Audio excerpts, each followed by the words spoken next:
hambamu ini sudah sampai di Bogor dalam keadaan baik. Tuhan Yesus, hari ini kami siap untuk mendengarkan firman.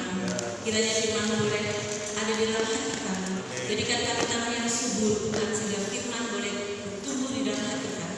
Kuasai dan urapi dengan urapan yang baru untuk Ibu Saryana dapat menyampaikan firman dengan lugas dan semua kami dapat mengerti.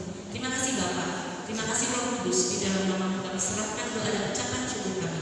Haleluya. Amin. Amin. Silakan duduk. Shalom. Horas. Terima kasih yang setinggi-tingginya kita ucapkan pada Tuhan Yesus. Kalau saya boleh ada di tengah-tengah jemaat Tuhan di tempat ini, secara khusus anakku pendeta. Hidup ini memang tidak selalu indah. Nandelu ini pun kadang sampai di titik-titik terendah. Tetapi ingatlah bahwa Yesus telah mati buat kita. Bukan karena dosanya, tapi karena dosaku dan dosamu. Harus mengalami penderitaan, kesakitan, kehinaan, bahkan seluruhnya. Terima kasih buat jemaat Tuhan tempat ini yang diberi kesempatan untuk mulai bersama berkumpul. Saya bersyukur pada Tuhan. Mission trip yang saya lakukan kali ini adalah sebagai ucapan syukur saya kepada Tuhan. Tahun lalu genap saya melayani Tuhan 40 tahun dengan tiada henti-hentinya. Tepuk tangan untuk Tuhan Yesus. Anak-anak ibu semua sudah jadi gembala sidang semuanya. Bersyukur pada Tuhan. Ketika itu datang ke pikiran saya mau bikin celebration di restoran atau di hotel, tetapi Tuhan tidak mengizinkan. Kekasih saya, ibu saya yang saya kasihi dipanggil Tuhan. Pak Gembala ketika itu ada di Medan, saya menangis. Luka yang sudah tertutup 6 tahun terbuka kembali, saya menangis karena beliau tinggal bersama saya selama sepanjang 7 sampai 8 tahun. Lalu saya bertanya dalam pencarian saya, Tuhan, apa yang harus kulakukan sebagai ucapan syukur kepada Tuhan? Tuhan bilang, berangkat ke Pulau Jawa, layani. Dan saya lapor kepada Pak Gembala, saya harus pergi ke Pulau Penang dulu Pak Pendeta. Saya harus siap, makanya saya dituntun tadi Pak Pendeta ya. Lutut saya disuntik dulu di Pulau Penang dulu ya. Jadi saudaraku, saya dari tahun 2005 mengalami HNP saraf terjepit, lumbar 45. Ini pakai apa ya? Pakai korset. Makanya saya sudah dituntun. Kemarin dokter di Penang sudah pesan, you harus irit-irit jalan ya, katanya gitu ya. Kalau enggak harus operation, harus dioperasi gitu. Dan lutut saya sakit. Saya katakan, yang pulang ke rumah, saya baca dalam kitab Kisah, tulang-tulang yang sudah mati di bangsa Israel akan dihidupkan kembali Tuhan Yesus. Aku bilang, Tuhan, kalau tulangku keropos Bapak. Hari ini, tahun ini saya menjalani usia 63 tahun, 7 tahun lagi Tuhan.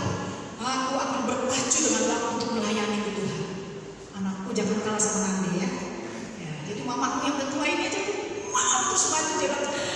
Saya ikut sama adik saya, aku 7 tahun ini akan berpacu dengan waktu main Tuhan walaupun kakiku osteoporosis, aku tidak takut. Seperti itu juga dikatakan oleh Rasul Paulus. Paulus sangat luar biasa dalam kehidupannya yang sudah kita baca tadi. Tema yang diberikan gereja pada kita, kuasa Injil yang mengubah hidup. Memang sangat benar, hanya Injil yang dapat mengubah hidup kita. Orang dunia mengatakan harta, kekayaan, jabatan, dan kesehatan itulah yang dapat mengubah hidup kita. Tapi dalam kenyataannya hanya Injil Kristus yang dapat mengubah hidup kita. Amin. Saudara terkasih dalam nama Tuhan kita Yesus Kristus, sudah membaca Galatia 1 ayat 11 sampai 34. Paulus berkali-kali mengatakan, ya, dalam ayat 1 dikatakan, Galatia 1 ayat 11 tadi, sebab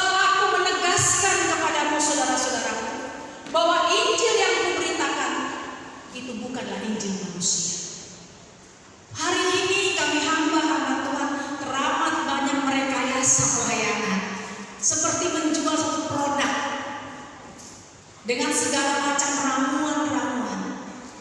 Ada banyak orang hari ini sudah terkecoh. Dia lupa dengan Injil yang dapat mengubah hidup kita. Dalam kesendirian saya sering kali saya membaca, bahkan mendengarkan khotbah-khotbah. Bahkan kemarin saya ada khotbah dari Pak Yusuf Roni. Bulan Juni adalah krisis yang sangat menakutkan. Bagaimana cara kita menghadapi krisis yang sangat menakutkan? Firman Tuhan disampaikan katakan, bangkit, berjalan, layani Tuhan. Jadi jangan tertidur, bangkit, berjalan, layani Tuhan. Saudara yang terkasih, dengan tegas Paulus katakan kepada jemaat Galatia. Bahkan dengan tegas Tuhan Yesus katakan pada kita siang hari ini. Ya, dia katakan bahwa Injil yang kusampaikan bukan perkataan manusia. Karena kalau perkataan manusia tidak akan dapat mengubah kehidupan manusia. Mengapa? Karena manusia adalah ciptaan Tuhan. Yang dapat mengubah saudara dan saya adalah pencipta, yaitu Tuhan Yesus. Karena itu saudara terkasih, dalam bacaan siang hari ada 3 poin yang cukup akan kita perhatikan. Pertama adalah Paulus hanya memberitakan perkataan Allah saya dalam pelayanan. Jangan pernah menyampaikan kebenaran firman Tuhan. Jangan pernah menyampaikan sesuatu di luar dari konteks firman Tuhan. Hanya perkataan Allah saja. Karena hanya Tuhan yang dapat berkuasa mengubah hidup. Saudaraku, saya sudah bergaul banyak di beberapa tahun yang lalu, bukan di Jawa Kantor yang mandiri, bergaul dengan istri gubernur, kepala kejaksaan biasa. Saya katakan kalau saya berjalan dengan rombongan kepala daerah dan Polres,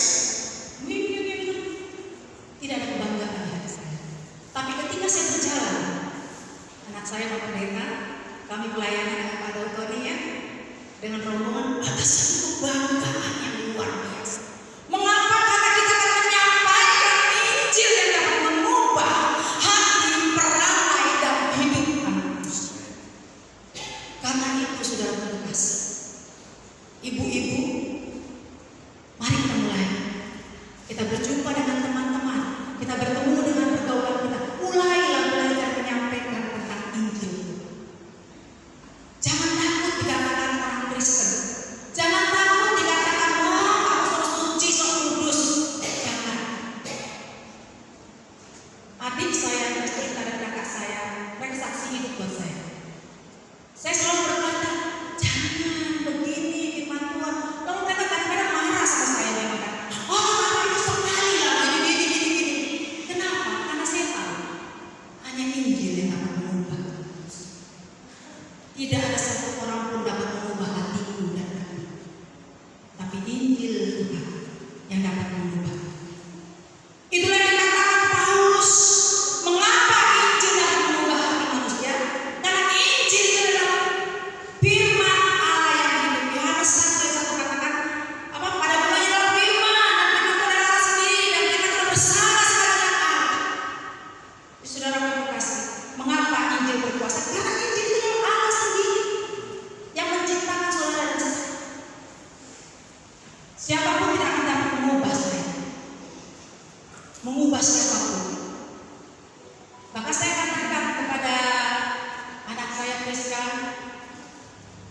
Ma, kalau ada dekat jalan-jalan ke Eropa yuk. Aku bingung masih gak mau tuh. Udah tekan kontrak itu, maunya melayani Tuhan. Saya katakan, sampai aku menutup, hanya satu kerinduan hatiku, memberitakan Injil kerajaan surga. Amin. Amin saudaraku. Karena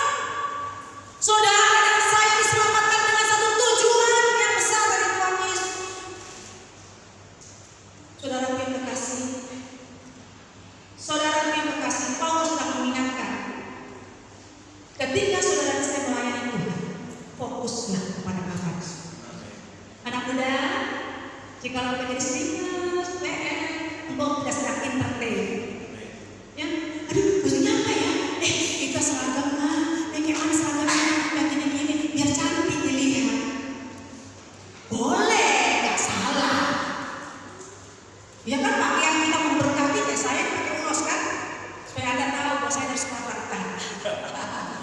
Nanti di Cilegon saya pakai apa kelihatan. Kalau di Cilegon saya pakai baju ada karo, pakai ulos karo saya. Supaya mereka tahu saya dari mana, saya yang tapi tujuan yang pertama adalah fokus kita pujian penyembahan kepada Tuhan. Saya selalu berkata kepada banyak pembantu, melayani Tuhan bukan hanya berdiri di atas mimbar, menyampaikan firman Tuhan dengan mudah, tapi apakah orang lain sudah melihat perubahan yang mendadak? Sangat benar kata Pak Pendeta, dulunya pengen jadi preman. Wah, daerah mereka ini kacau sekali. Pernah kami melayani, saya sampai kebenaran. Pak Diakon berdoa dulu ke rumah, kenapa? Tadi malam ada satu preman berantem lehernya digorok sama saya Pak Lurah. Bayangkan, dia saksikan dipotong lehernya. Saya aja dengar cerita sampai bergetar, itu darahnya masih muncrat. Tapi puji nama Tuhan, Injil mengubah hidup Pak Lurah sehingga dia menjadi pelayan Tuhan yang sangat luar biasa. Dia bukan preman, tapi maksud saya dia melihat kesaksian itu membuat dia mengambil satu keputusan melayani Tuhan dengan sungguh. Saudara yang terkasih dalam Tuhan, jangan takut melayani Tuhan. Jangan malu, jangan segan. Lalu Anda mungkin berpikir, dia lah tadi kan si enak melayani Tuhan, hidupnya nyaman-nyaman. No, saya juga banyak pergumulan. Saya punya anak tunggal. Sampai hari ini Tuhan belum mengizinkan di rumah tangga kakaknya kembali. Satu hal saya katakan, semua orang terheran saya sidang dulu. Dulu memang saya agak berkata, tapi Injil telah mengubah pola pandang saya. Saya katakan kepada anak saya, nah kerinduan hati mama kau berumah tangga. Tapi jika, karena ada 35 murid, menurutmu kau bahagia seperti Paulus, silahkan, itu pilihan hidup. Tapi satu yang saya mau tekankan, hiduplah dekat dengan Tuhan. Saya banget loh, anakku gak tunggal, kepengen berpesta. Ada orang Batak di sini, mana ada orang Batak nih? Angkat tangan orang Batak nih. Ada orang Batak? Oh iya, mau pesta. Tapi Injil mengubah pola pikir. Injil mengubah paradigma. Kalau aku mau, saya bilang tadi sama adik saya, sebenarnya gak sulit buat Tuhan untuk mendatangkan jodoh. Tapi Tuhan bilang, Saryana, pikul salibmu, katanya. Kalau kau mau jadi muridku, maka ikutlah. Bapak Ibu dikasih, aku tidak tahu apa yang disalibkan saat ini. Apa yang disalibkan? Tapi kalau kami salibkan di Sumatera Utara mengenai hepeng, ya, hepeng semua. Di sini gitu kan? Bahasa Sundanya apa tuh? Apa? Apa? Duit bahasa Sundanya apa? Apa? Acis. Masalah acis semuanya. Sama dong, dan sama-sama kami Sumatera ini. Tapi firman Tuhan katakan, acis itu akan berubah menjadi tarian-tarian dan hidup. Ya, tadi kami disuguhi oleh Pak Pendeta makan apa? Alas ya Pak. Kami nggak dikasih ini bulu lapis, nggak dikasih. Ya, nggak kasih cake ya, kasih talas. Tapi talasnya jadi berkali sama Pak Pendeta. Pak, nanti kami pulang bawa talas ini, enak banget itu talasnya. Mengapa? Karena hidup kami sudah diubahkan oleh Tuhan. Saya bersyukur Pak, tadi kami sarapan pagi jam 6 lewat 5 kami sudah sampai lewat jalan apa? Pintu tol cari sarapan. Jadi makan apa kita? Lontong sayur. Lontong sayur ini saya cari udah 30 tahun lebih. Waktu saya masih kecil di Jakarta.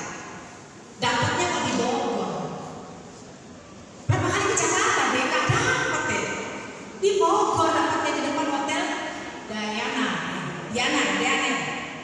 Saya makan orang kelaparan. Aku makan kayak gitu. Dalam hati kok ngeliat orang aku kayak orang rakus banget ini. Ini tesnya enak banget, yang manis-manisnya kayak masih kecil waktu SD. Tapi saudara, ketika engkau dan aku hidup fokus kepada Tuhan seperti Paulus katakan, apapun bisa menjadi indah. Amin. Saya bilang sama adik kita kalau jalan-jalan, kalau pelayanan, kulinerannya di pinggir jalan aja ya.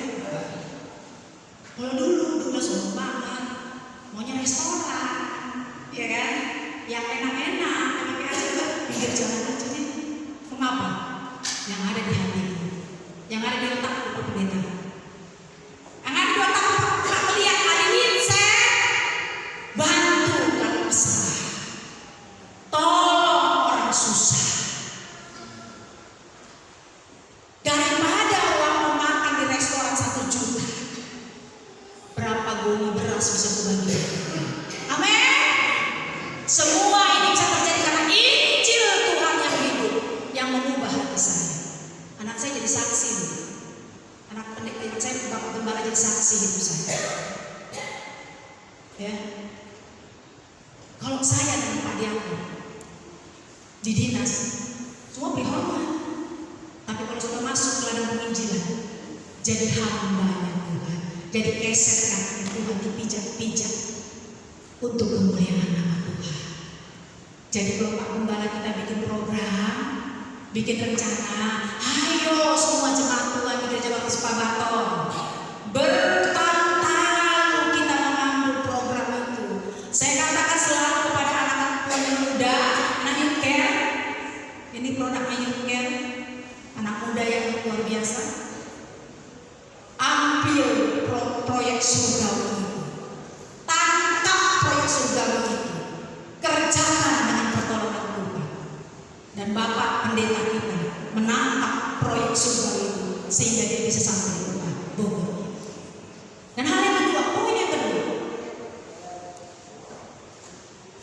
yang kedua, saudara kasih. Panggilan Tuhan kepada Paulus karena kasih karunia Allah yang terdapat di dalam ayat 15. Ayat 15 katakan demikian, tetapi waktu Ia yang telah memilih aku sejak dalam kandungan ibuku dan memanggil aku oleh kasih karunia. Jangan sombong. Kalau bisa main drum jangan sombong. Cari anak kalau bisa apa jangan sombong. Semua karena kasih karunia Tuhan. Ya, saudara bisa jalan tegak begini jangan sombong. Semua karena jangan kalau seorang banget dari bidang sana. Aku udah capek naik pesawat kesini. Karena apa? Kasih karunia Tuhan. Bukan karena kebaikanmu, bukan karena rupamu, bukan karena kekayaanmu,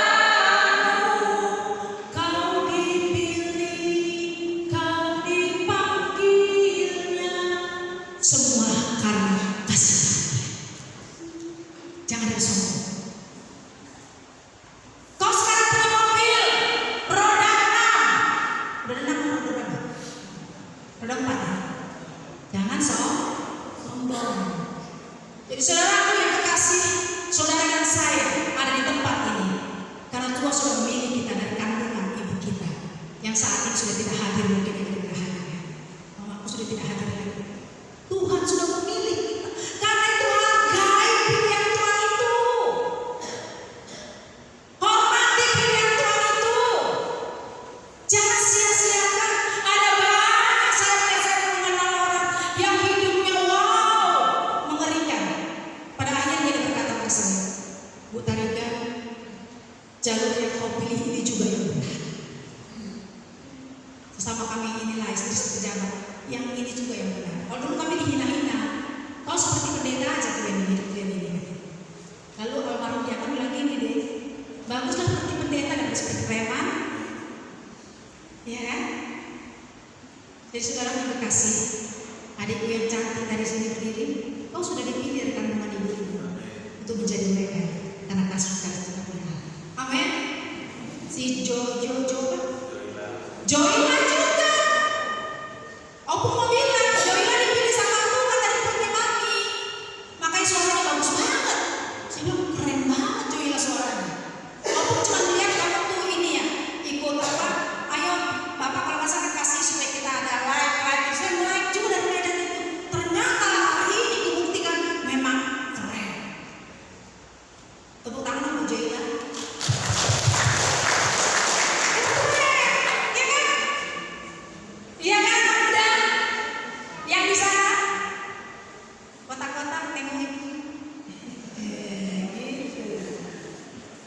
Tadi kan kalau diperhatikan orang cemburu, fotonya bisa 3 jam. Tapi kalau diperhatikan saya usahakan 30 menit selesai. Kalau di Medan Pak, jangan Bang, Budi apa? Maju ke depan semuanya. Kenapa di absennya kita tidak mimbar sana? Anu ayat mana? Ini ayat mana? Ibu-ibu pun semua gitu. Saya tanya Bu tadi kan maju ke depan nanti di absennya nanti ini. Karena saya katakan, iblis sudah melarang kita ke gereja loh. Gak pernah dilarang kita ke gereja. Iblis cuma melarang apa? Kita mendengarkan firman Tuhan dan mempercayainya serta melakukannya. Karena itu hati-hati. Ibadahnya cuma 1,5 jam. Kasihlah hatimu dan pikiranmu untuk kemuliaan nama Tuhan. Amin. Amin. Puji Tuhan. Jadi saudara, kalau kita bisa ada sampai hari ini dengan keadaan kita semua karena apa? Kasih karunia Tuhan Yesus. Jadi jangan sombong ya. Kalau ada yang hidupnya mancung jangan sombong ya. Ada yang cantik jangan main telepon itu berbeda. Iya, jangan ingatkan. Tapi semua anak-anak Tuhan dan harus dikembalikan kepada Bapa di surga. Saudara kasih Tuhan seperti pujian dan kesaksian pendeta menebus kita, memilih kita dengan satu tujuan. Bapak, ibu semua punya tujuan dari Allah. Jadi saudara harus bertanggung jawab terhadap tujuan Allah. Enggak ada di antara satu pun yang kita punya tujuan Allah. Kita punya tujuan Allah untuk memberitakan Injil di kerajaan surga. Ingat itu, siang hari ini Tuhan ingatkan kita. Tidak ada satupun kita yang dipilih Tuhan yang terbebas dari tujuan Allah, yaitu untuk memberitakan Dia, Tuhan, Sang Juru Selamat kita. Saudara yang kekasih, yang ketiga, poin yang ketiga, di ayat 22-24, Injil mengubah Paulus menjadi saksi Kristus yang hidup. Saya bacakan untuk kita ayat 22-23. Tetapi rupaku tetap tidak dikenal jemaat Kristus di Judea. Mereka hanya mendengar bahwa Ia yang dahulu menganiaya mereka sekarang memberitakan iman yang pernah hendak hilang binasakan. Pada akhirnya mereka memuliakan. Orang tak perlu tahu siapa kita. Orang tak perlu tahu latar belakang kita. Siapa yang tahu cita-cita menjadi preman? Nggak ada yang tahu cita-cita Pak Pendeta ini menjadi preman. Bapak ini pendiam loh. Saya terkesima ya kayak Bapak ini menyanyi. Saya tahu banget perkembangan itu pendiam banget. Masih ingat waktu kita di meeting ya, jadi Bapak jadi WL nih. Saya diserahkan ke Pak Tarigan.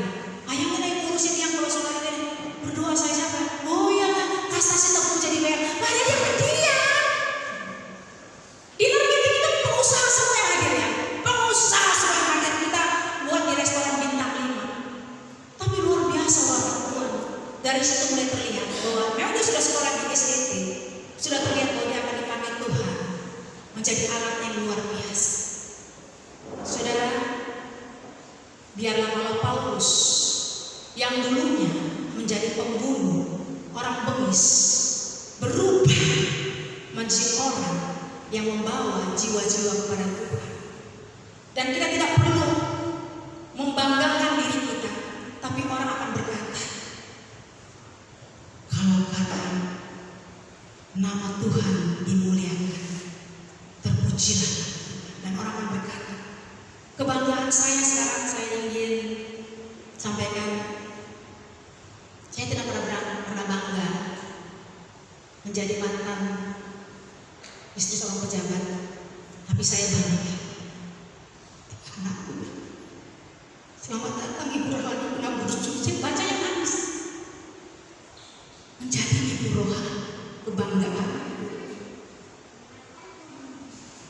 Biarlah jemaat Tuhan, siang hari ini orang gak perlu tahu, walaupun orang bilang ibu itu dulu cerewet ya mulutnya, tapi kok sekarang enak banget deh.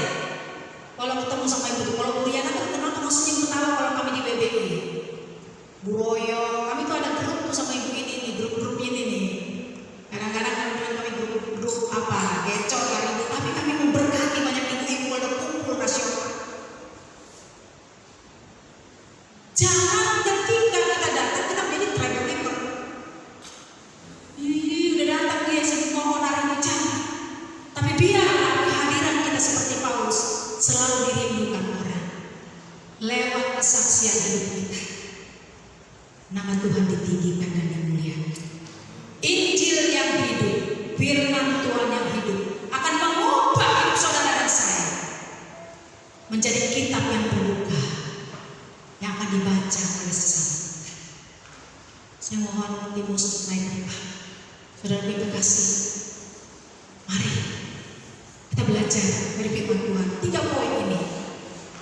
Dalam hidupmu hanya sampaikan perkataan firman Tuhan saja. Dan sadarilah bahwa engkau dipilih oleh Tuhan karena kasih karunia-Nya, bukan karena kepandaian, bukan karena kau pintar main keyboard, pintar main drum itu, tapi karena kau dipilih untuk memuliakan nama Tuhan.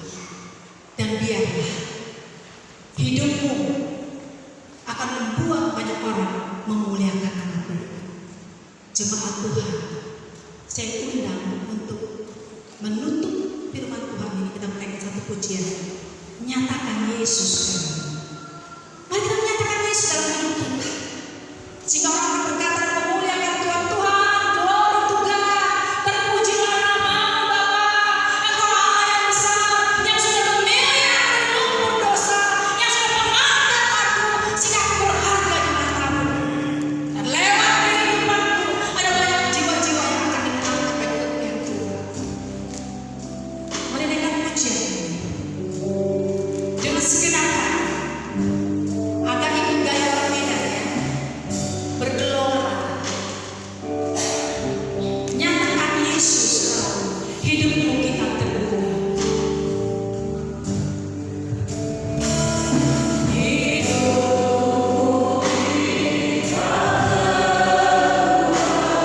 Dibaca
Jika engkau bergerak hari ini, engkau ingin menyerahkan hidupmu seperti Paulus dipakai Tuhan, sesuai dengan panggilannya.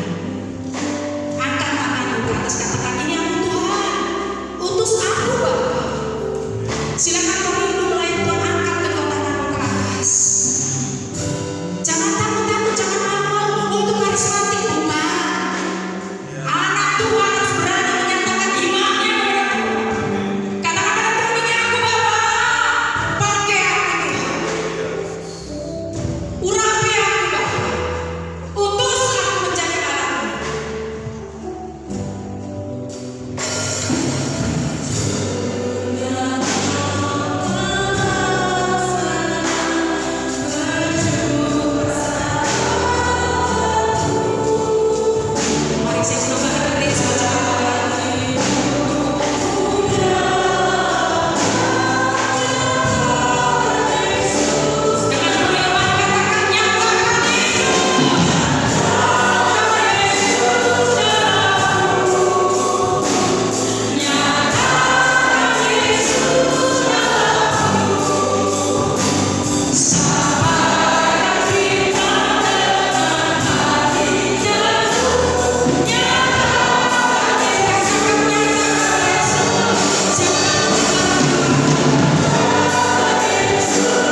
hanya oleh karena kemurahan dari Tuhan.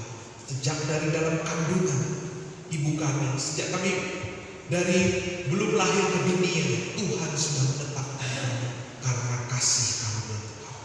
Dan biarlah mulai hari ini Tuhan yang menggerakkan kami, yang membuat kami semangat menjalani hari-hari kami adalah kasih karunia. Dan biar lewat hidup kami orang akan memuliakan Engkau, orang akan mengenal Engkau sebagaimana Paulus Bapa, namanya tidak pernah lagi diingat, siapa dia tidak pernah lagi dikenal, tetapi Injil yang bekerja dalam hidupnya dikenal oleh banyak orang. Dan biarlah berdoa saat ini Tuhan dalam nama Yesus, lewat jemaat Gereja Baptis Pabaton Bapa, banyak orang mengenal Injil kasih karunia Tuhan, kebenaran-Mu yang membebaskan kami. Kami mengucap syukur buat hamba-Mu yang sudah memberkati kami, Ibu Saryana Adriani Raja Gugup, yang Tuhan sudah tibakan, yang Tuhan sudah pakai luar biasa, kesehatan dan kekuatan kurapan yang daripada Tuhan terus menaungi hamba-Mu ini, dan lebih banyak lagi umat Tuhan diberkati oleh Tuhan. Bahkan jemaat Gereja Baptis Pabaton Bapa, Engkau memberkati lewat firman-Mu hari ini, hidup kami diubahkan dan dibaharui oleh Tuhan. Terpujilah Engkau Tuhan, di dalam nama Yesus